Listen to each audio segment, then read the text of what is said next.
Hello and welcome to an all-new Marvelcast, Explosion Network's hub of all things Marvel, a place to talk about everything MCU and beyond, from Avengers and Defenders to Gregory Knox and Thomas Edison. My name's Ashley Hobley, the Explosion Network's cosmic superfan, and joining me today, Usman Kiri Marchant. Those were some incredibly normal-ass Marvel names. These are Thomas Edison. I was like, Kieran's face was like, he's just naming real historical figures. And he's trying to see if we'll notice they're not Marvel characters. Also joining us, the astonishing Dylan Blight. Next week it's going to be like, and Einstein. I'll be like, what the hell's going on? Okay, Isaac Newton. So it all ties in because these are characters from Kamala Khan's first arc. And Thomas Edison is actually a clone that Gregory Knox made of Thomas Edison, who becomes a villain called the Inventor. So, I gotta be honest, as someone who hasn't read that, boy, I hope they don't do that storyline. I mean, it gets better because the cloning goes wrong and he gets merged with Cockatiel. So, I mean, Cockatiel, Thomas Edison, what could go wrong, right? Right.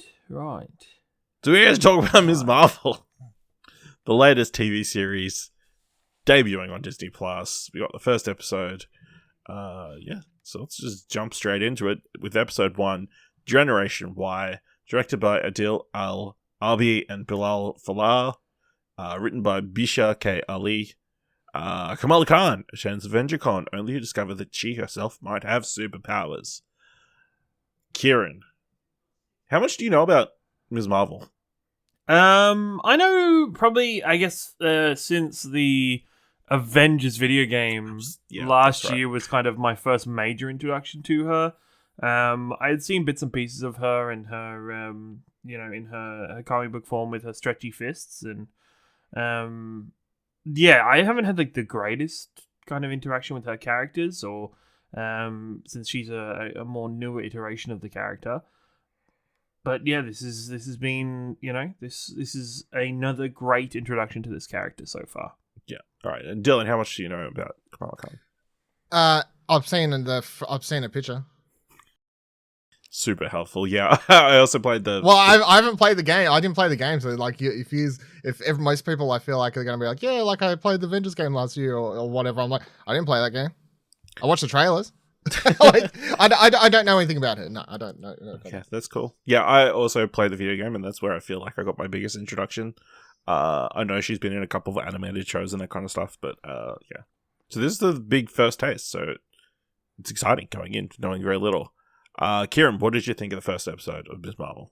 There was this show is full of life. Like, there is, I don't know what it is. There is a very different vibe to this show already than all of the other Marvel shows that we have, and a lot of the recent Marvel movies. Like, this gives me the same vibe as Spider-Man: Homecoming in very many ways. Yes, it's equivalent to being set in a high school, being a younger main character and protagonist, but I think it does it in a way that is in many ways refreshing. I think Kamala Khan is a really interesting character to start out with. She has discovering her own kind of life and her own way amongst, dealing with her culture and dealing with her family and dealing with what it's like to be a young girl growing up in this world.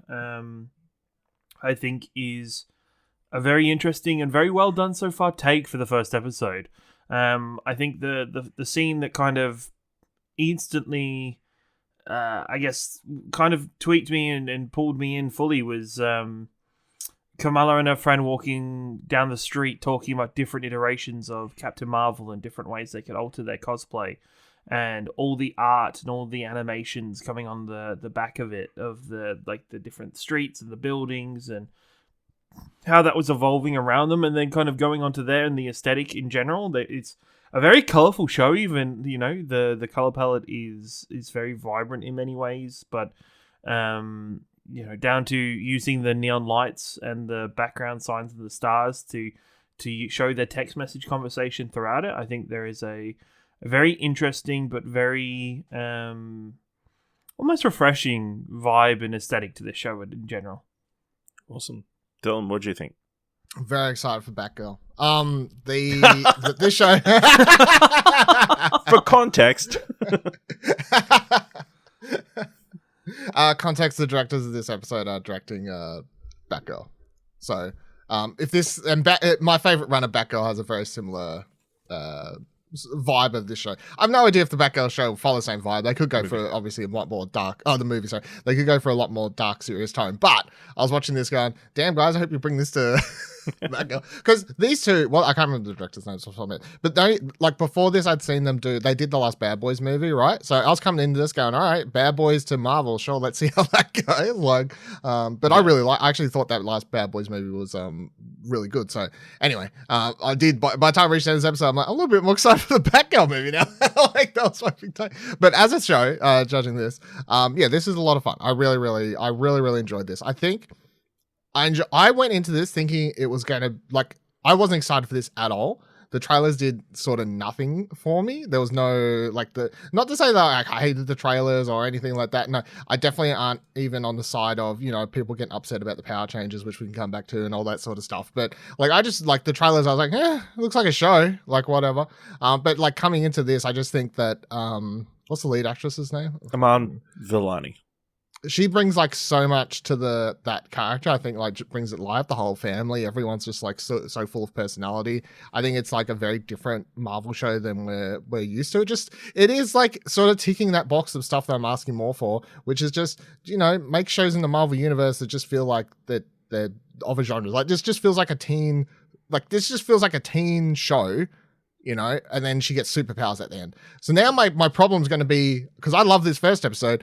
Now, boy, we're going to go, I'm so far, but by God, we're going to go on the next week. They're going to be like, well, let's introduce the big supervillain for no fucking reason, even though it's a very good plot line just to have her deal with her fucking family and powers. And, that's enough. I don't know. Don't even tell me. Because I tell you what, you want to hear when I get angry. Because that's what I'm going to see. So far, I'm really into this. I'm like, this is great. Like, you got this young girl who's like obsessed with superheroes. You got this whole world set up with the first Avengercon. All this is great. Her friend's great. Family's great. All like seeing the representation point of view is great. Like all these factors, and then I'm like, you're gonna ruin it, aren't you? But we'll because they always do. But no, I did really enjoy this. I definitely double thumbs up. I feel for a premiere. Yeah, I think this might be the best debut episode of these shows. I think WandaVision, but WandaVision's different because it came out instead of 3. Yeah, wasn't it 2? Was it 2 or 3? It was 3. I Was think. it 3? Yeah. Which I guess for that puts it a little. That's bit different as well. But that opening episode, I wouldn't think that doesn't stack up to this, in my opinion. It's cool. But it doesn't have the storytelling or the,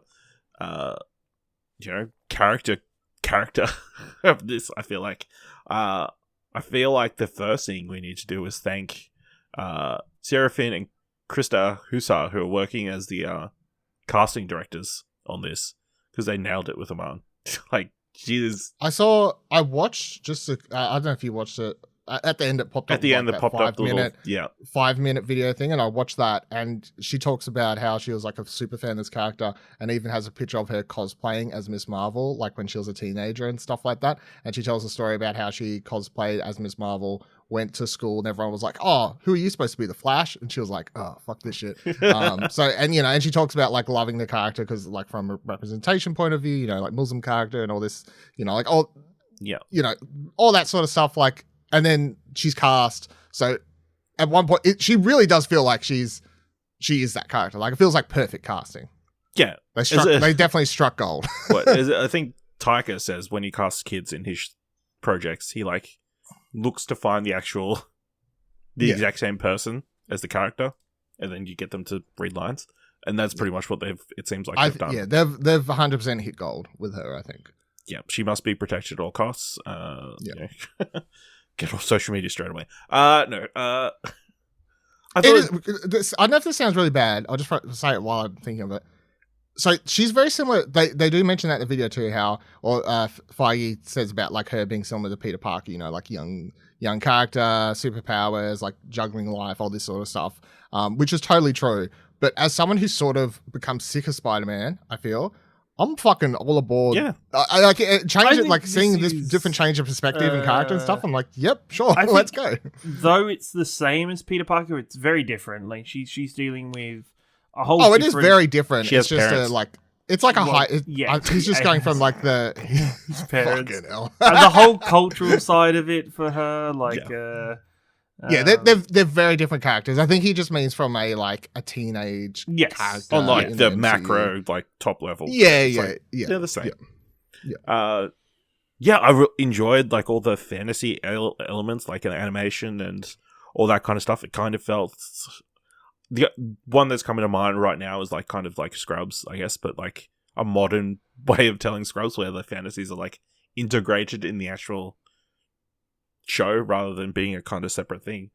Even though you've got like a cool recap plan of how they're going to get to Avengercon.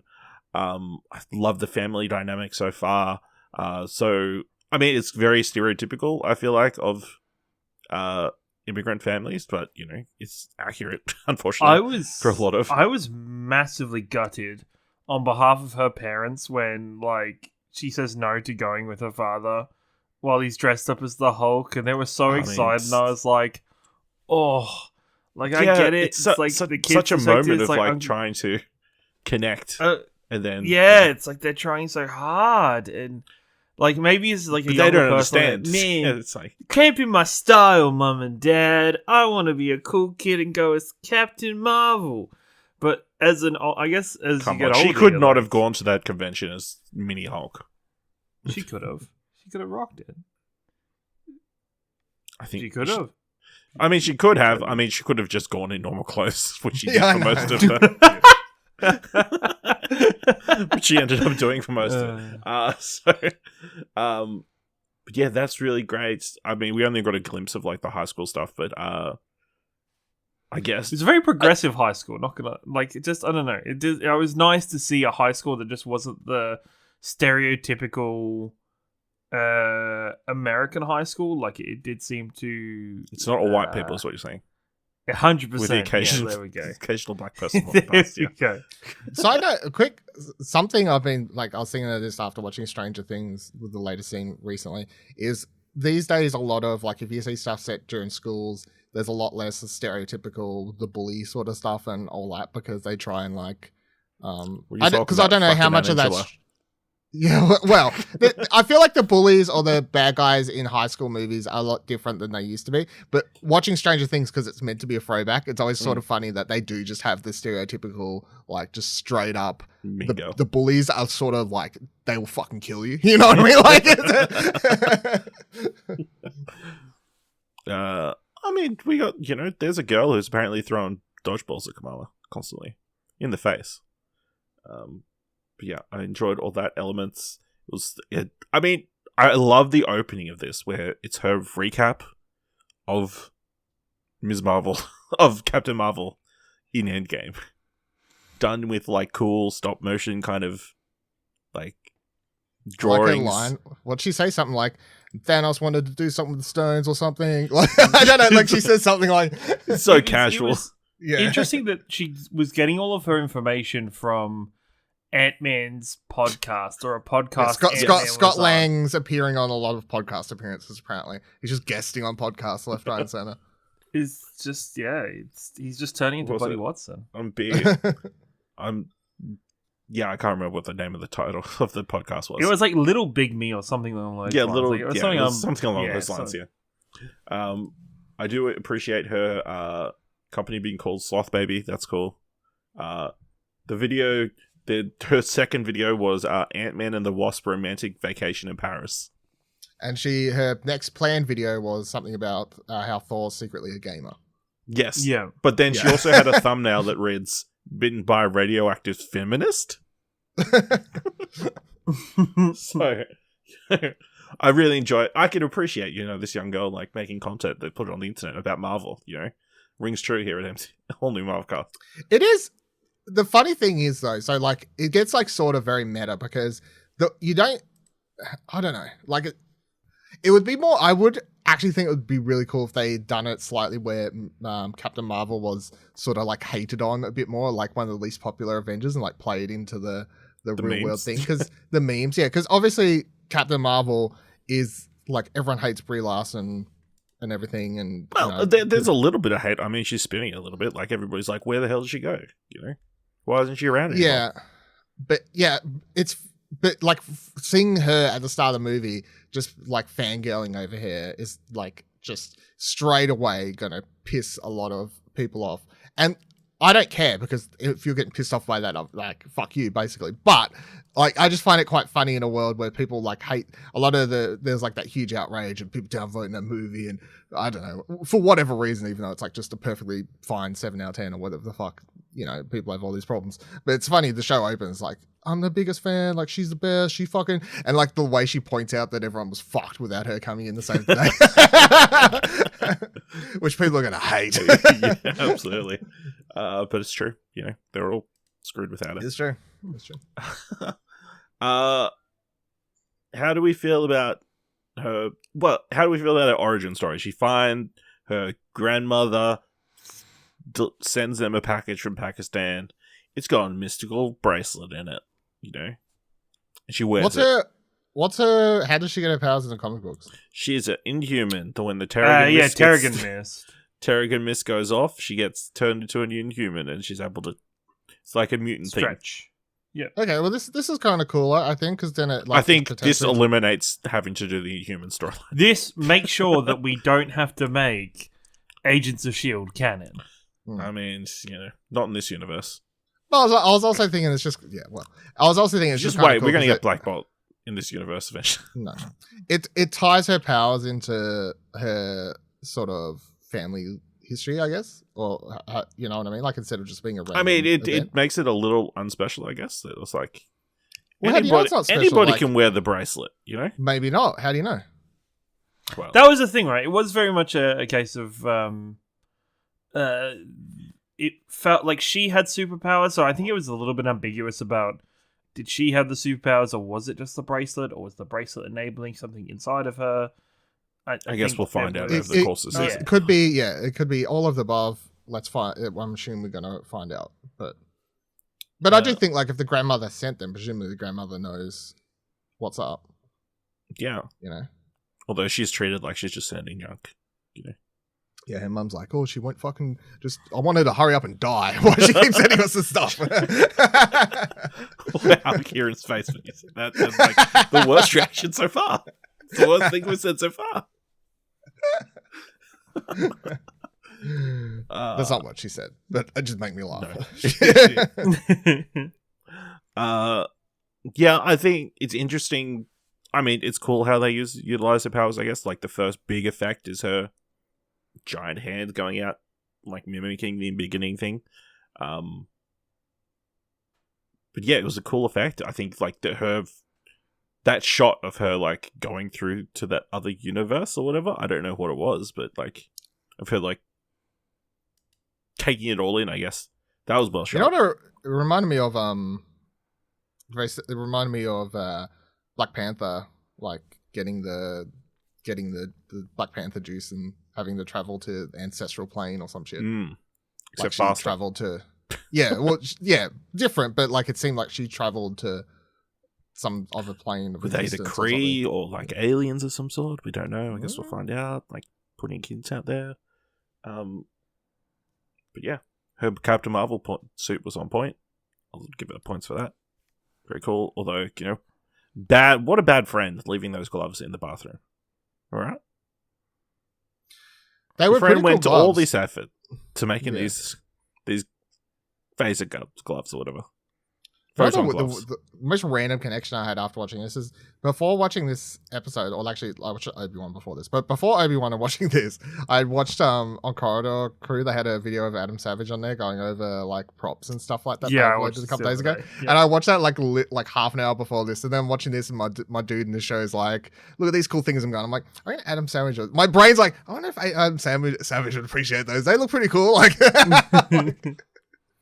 yeah. So how do we feel about Bruno?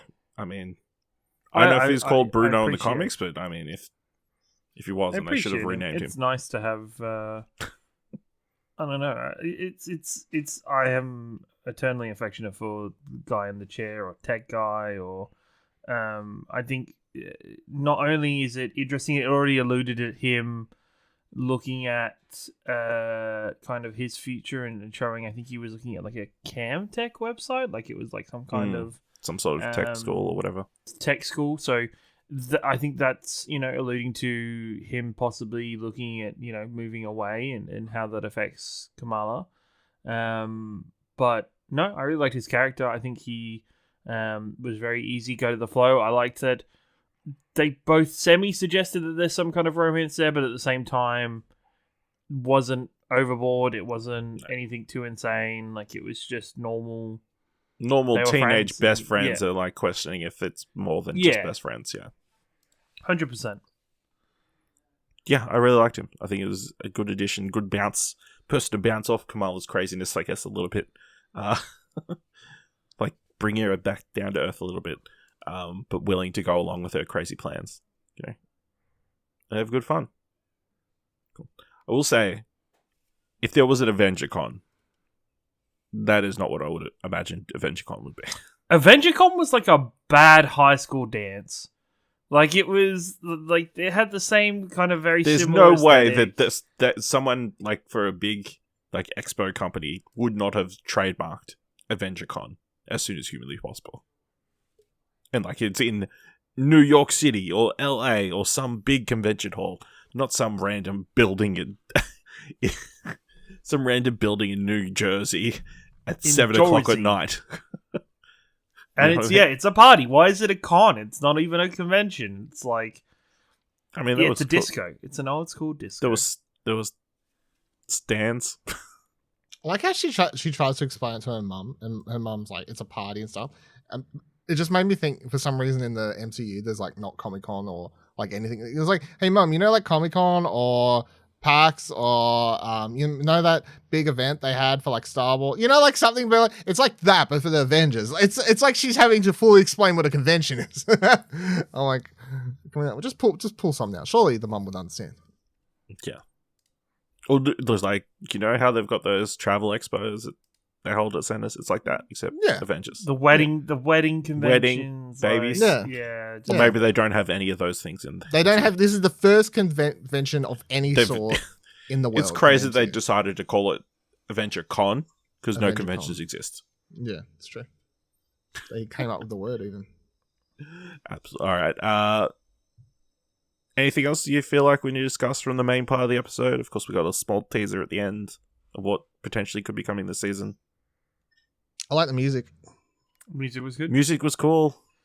Again, all the graphics were cool. I have been to 2 footy games at Marvel Stadium in the last 3 weeks, and this is the trailer that they play for every time they can play a trailer. So I've heard the Weekend song a lot.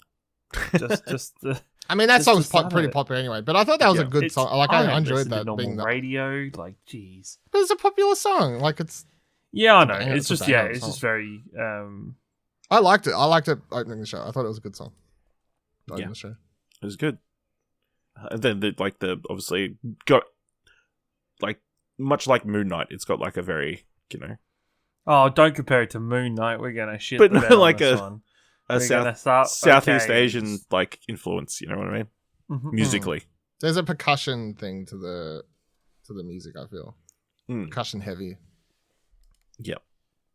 So, after the credits, I don't know, but we call them mid credits. I don't know if you've ever watched mid-credits, a MCU thing before, but we call them mid credits. Yeah. So there's a mid credit scene. In the middle of the credits, there's a scene, Ash, and sometimes they tell us stuff. Yeah. Yeah. Okay.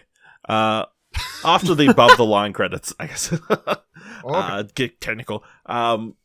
We get a scene of 2 people in suits looking at Kamala Khan monstering the convention, which she did. She messed that convention up. Who knew Ant-Man's head would do so much damage? And they said, bring her in.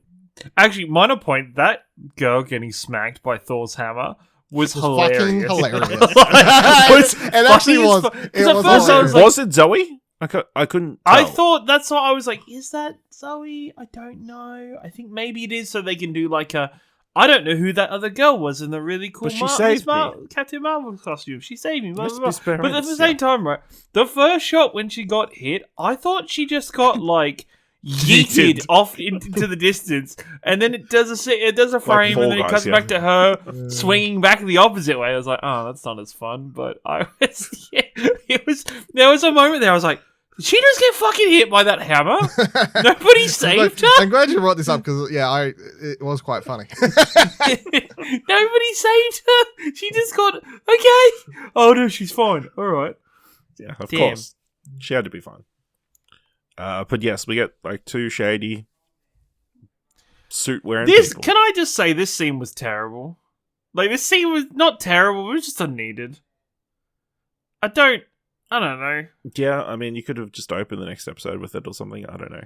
Yeah, or Seems weird. It was just insert generic. Well, Maybe Well, in the- context at the end of the season, we'll be like, oh, Well, that made sense. the only but I don't know. reason to include the scene is if it was someone we knew or like Yeah, there was any hint, but there's no hint as to what the organization is, or we don't know who these characters are. So at this point, there's no need for this scene. You literally just like I don't know. Storytelling would say if the show follows Kamala's point of view, if agents are going to show up and be like, "Hey, we want to talk to you," just fucking have that happen, and as an audience, you're like, "Whoa, who are these dudes?" Like, there's no need for this scene. Like, 100%. I guess it's just 100%. purely to set up some sort of threat. Because it doesn't feel like, hey, we're going to bring her in and we're going to teach her how to do This is how again. to use the powers. This It is seems like we're going to don't we're going to take start on this. advantage. Don't start on this fret shit. I got the biggest fret. It's her mum. This is signposting. This is signposting what Dylan had started with at the start of the show. That like they're gonna shit the bed and they're gonna start throwing bad guys and stuff into the show, and they're gonna start like upping the ante and take it away from what it was really good to start with. It's just it just feels like a weird beginning for it. What are our hopes for episode 2? I want a really in-depth, deep discussion between her and her mum about how she can have superpowers and how that goes against her religion. Don't think that's going to happen. No, Ciaran. I don't think so. I think we're gonna the classic her exploring her powers more alongside Bruno. Maybe like a classic run away from some people in suits scene, and trying to escape, or kind of these people in suits turning up at school. I think that is Jenny. I think there's going to be that. Oh, I want to know who that Captain Marvel was, so I can save her, or no, I can thank her for saving me. Because I feel like they're alluded to be some kind of potential. Thank like, her a for letting me crush get hit or- by hammer. Yeah, she saved me after I got hit by that hammer. I do hope like her nose is like pointing like in the wrong direction or something, or there's some kind of comical hammer print on her head. But no, I think it's gonna. I don't think they're gonna quite escalate it all the way up to bad guys. I feel like we're gonna get a slow climb. Clone to Thomas that way. Edison is How the many next episode. How That's what many you're saying. episodes is this show? 6, I think. Is it 6 again? Find out in 2 seconds. 6. There you go. 6 is always the weird number. I would be interested to see. No, Kinda- 6 is a good number. When they've 6 done is a 7, weird that's a number. weird number. Like 7's a weird good number. No, There's 7's a no. good number. I kind of- appreciate 7. I appreciate 8 more than I I appreciate mean- 7, but I kind of wish that after watching this single episode, I kind of wish they'd done 10.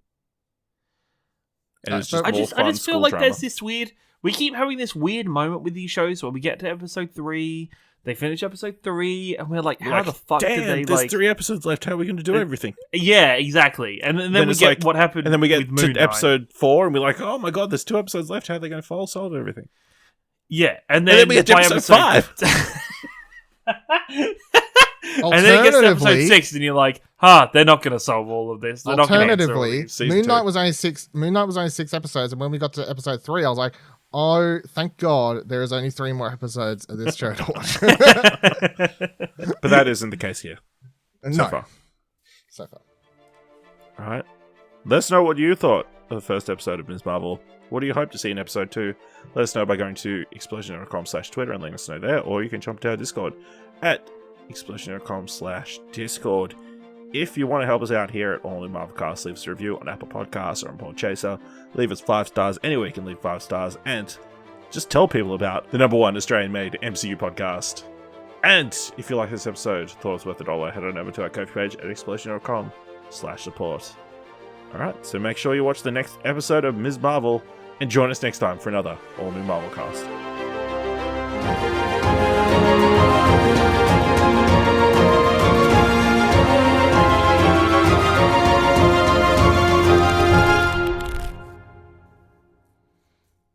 Keep superheroing, I guess. Keep stretching, I guess. Ah, she did the stretching thing. I get it now. She was stretching. You know?